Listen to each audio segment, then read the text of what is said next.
काय असो त्याला मी काय सांगणार आहे, मला तर तुमचं कळतच नाही. हा त्यांचा पार्टी अंतर्गत प्रश्न आहे का नाही, त्याचा माझा राष्ट्रवादी काँग्रेस पक्षाची दुरान्वय पण संबंध आहे का नाही. ते एक विधिमंडळातले त्यांचे नेते आहेत जे उपमुख्यमंत्री आहेत, एक महसूल मंत्री आहेत आणि एक आपल्या पुण्याचे पालकमंत्री आहेत. त्यांनी त्यांच्या पक्षांतर्गत काय चर्चा करावी तो त्यांचा अधिकार आहे ना. तुम्ही पत्रकार मित्र, तुम्हाला हे दांडकं दिलं आणि कॅमेरा दिला की काही पण विचारत बसता. जे मुद्द्याचं असेल, जे माझ्याकडनं तुम्हाला काही माहिती पाहिजे असेल तिथपर्यंत ठीक आहे. असं अनेक लोक महाराष्ट्रामध्ये आपापली वक्तव्य करणार आणि तुम्ही मला विचारणार यांनी असं वक्तव्य केलं, तुमचं काय मत आहे. त्यांचं मत त्यांनी सांगितलेलं, मला काय त्याच्याबद्दल टीका टिप्पणी करून मी काय त्याच्यातनं साधणार आहे. आरोप करत होते की विरोधक फक्त आरोप करतात, परंतु गेल्या 8 दिवसामध्ये सत्ताधारी पक्षातले देखील त्यांचा सूर बदललेला आहे. आपल्या बाजूनी सकारात्मक ते चर्चा करत आहेत. एवढं काल अमृता फडणवीस यांना प्रश्न विचारला असता त्यांनी देखील म्हणलं की जर झोपून काम करणारा एखादा नेता काम करत असेल तर आम्हालाही मुख्यमंत्री झालेला आवडेल. मग त्याच्यामध्ये काय वाईट काय सत्ताधाऱ्यांचा सूर बदललेला आहे. अरे बाबा, त्याच्यात तुझ्या पोटात दुखायचं काय कारण आहे. मला जर कुणी चांगलं म्हणत असतील तर मला समाधान आहे. प्रत्येकाने चांगलं काम करावं जेणेकरून प्रत्येकाला चांगलं लोकांनी म्हणावं.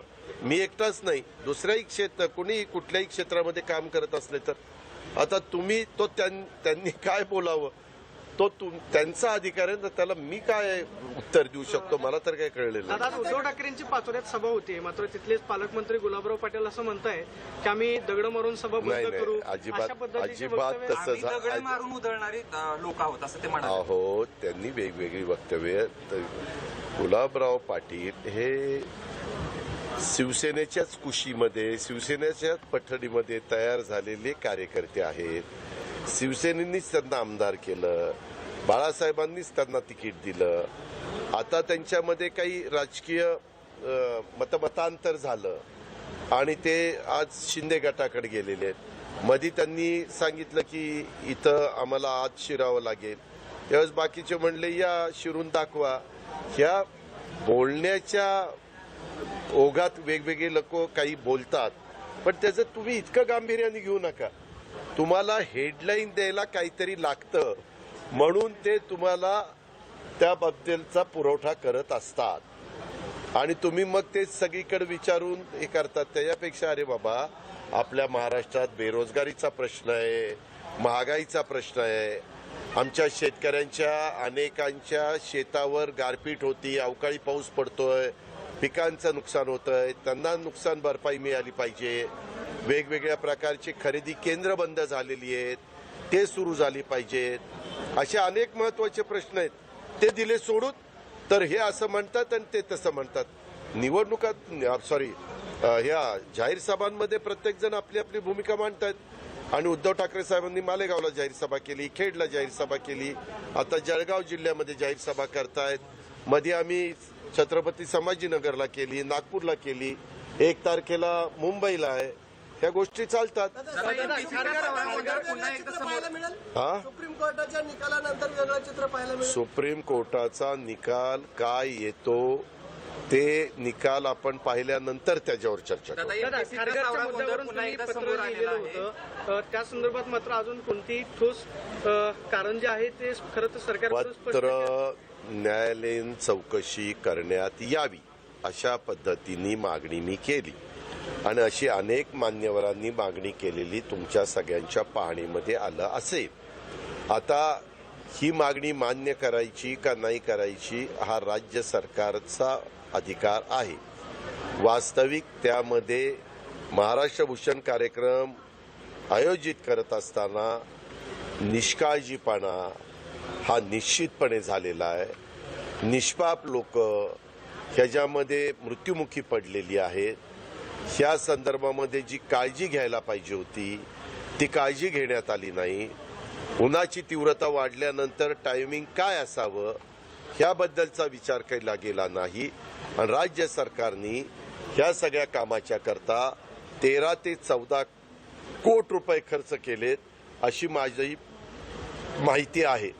आणि त्याच्यामुळं हे सगळं एखाद्या अधिकाऱ्यांनी याबद्दलची चौकशी करण्यापेक्षा अधिकाऱ्यांची चौकशी केल्यानंतर ते चौकशी निष्पक्ष पद्धतीनं होईल असं वाटत नाही, पारदर्शक पद्धतीनं होईल असं वाटत नाही. म्हणून आम्ही म्हणालो न्यायालयीन चौकशी केली तर त्याला एक वेगळं महत्त्व प्राप्त होतं आणि जे काही घडलंय ते वस्तुस्थिती समोर येते. एमपीएससीचा सावरा गोंधळ पुन्हा एकदा समोर आलेला आहे. टेलिग्रामवरती एक लिंक व्हायरल होती. 30 तारखेला एक्झाम आहे आणि त्याआधीच एका क्लिकवर साधारणतः 9,000 जे आहेत हॉल तिकीट सोशल मीडियावरती व्हायरल होतात. एका क्लिकवर मला आत्ताच तुम्ही तो प्रश्न विचारलाय. मी पहाटे 5 वाजल्यापासून मी फिरतोय. मला त्याच्याबद्दलची अधिकची माहिती नाही. मी अधिकची माहिती घेईन आणि मग मी माझं मत व्यक्त करीन. दादा, तुम्ही मुलाखतीमध्ये असं म्हणालात की मला मुख्यमंत्री व्हायला आवडेल, मात्र त्यावरती देवेंद्र फडणवीस असं म्हणतात एक मिनिट तुम्ही ना काही गप्पा मारू नका. त्यांनी असं विचारलेलं होतं मला की 2024ला तुम्हाला मुख्यमंत्री व्हायला आवडेल का. त्यावेळेस म्हणलं 2024 कशाला, जर आम्हाला बहुमत मिळालं तर आता देखील मुख्यमंत्री व्हायला आवडेल. तुला काही त्रास आहे का माझा. त्याला जोडून दुसरा प्रश्न, शंभूराज देसाई आज मसाला म्हणाले आहेत. एक मिनिट, मी माझं म्हटल्यानंतर कुणी काय म्हटलं तर त्याच्याबद्दल उत्तर द्यायला मी बांधील नाहीये. मी माझं मत व्यक्त केलं ना, त्याच्यामुळे इतरांनी काय मत व्यक्त करावी त्याचा अधिकार आहे. ही कुठली पद्धत झाली. हा असं म्हणलं आता तुमचं मत काय, पुन्हा त्यांना म्हणायचं अजित पवार तुमच्या मतावर असं म्हणलं आता तुमचं मत काय. एवढेच धंदे आहेत का तुम्हाला. दादा, मात्र शेवटचा प्रश्न, देवेंद्र फडणवीस असं म्हणतायत महाविकास आघाडीला दिवसेंदिवस भेगा पडल्याचं चित्र पाहायला मिळतंय, त्याच्यामध्ये ताळमेळ नाहीये, हे जास्त दिवस टिकणार नाही. सातत्यानं महाविकास आघाडी फोडण्याचा प्रयत्न केला जातोय किंवा त्या पद्धतीने यामध्ये आपण एक बघितलं, हे सरकार येऊन आता 10 महिने झाले. पुढचा महिना 11वा, जून महिना 12वा. आता या 10 महिन्यामध्ये तुम्ही विरोधी पक्षांनी सभागृहात कसं कामकाज केलं ते अनेक अधिवेशनात आपण पाहिलं. विरोधी पक्ष एकत्रपणे महाविकास आघाडीच्या ज्या जाहीर सभा घेत आहेत, वज्रमुठ सभा, ते तुम्ही त्या ठिकाणी पाहताय. वेळोवेळी अशा प्रकारच्या काही घटना घडल्यानंतर आवाज उठवण्याचं काम विरोधी पक्षाच्या राजकीय पक्षांनी करायचं असतं, ते करण्याचं काम करतायत. आता हे करत असताना सत्ताधारी पक्ष असं म्हणणारच ना की बेगा पडल्यात, अमकं पडलंय, तमकं पडलंय. त्यांच्यामध्ये तरी एक वाक्यता आहे का. तुम्हा पत्रकार मित्रांना कसं कळत नाही की एकंदरीत 43 मंत्री मुख्यमंत्र्यांच्या सहित घेता येतात. 1 वर्ष होत आलं तरी देखील पहिले काही दिवस हे दोघच मंत्री होते. त्याच्यानंतर काही महिन्यांनी मंत्रिमंडळाचा विस्तार केला. आता फक्त 20च आहेत हे दोघं धरून. अजून 23 लोक भरली नाही. राज्यमंत्री कोणाला केलं नाही. एकाही महिलेला मंत्री केलं नाही. हे झालंय का नाही ते द्यायचं सोडून विचारायचं हे तिसरंच काहीतरी विचारायचं. त्यांना आपल्याला त्यांचं लक्ष, त्यांचं काय टॅक्टिक्स आहेत. लोकांचं लक्ष महत्वाच्या विषयाकडून डायव्हर्ट होण्याच्या करता हे असले काहीतरी विषय काढतात. त्यांना म्हणावं खारघरला काय झालं त्याचं उत्तर द्या. अवकाळी पाऊस पडून माझ्या शेतकऱ्याचं जे नुकसान झालं महाराष्ट्रातल्या बळीराजाचं, त्याचं काय तुम्ही भरपाई भरून काढली ते सांगा. महागाई वाढली त्याच्याबद्दल महागाई कमी करण्याच्या करता काय पावलं उचलली ते बोला. त्या संदर्भामध्ये बेरोजगारी प्रचंड वाढलेली आहे, बेकारी वाढलेली आहे. त्या मुलांना रोजगार देण्याच्या करता, मुलामुलींना किंवा नोकरी देण्याच्या करता काय पावलं उचलली ते सांगा. ते दिले सोडून आणि तिसरं चर्चा बस झालं.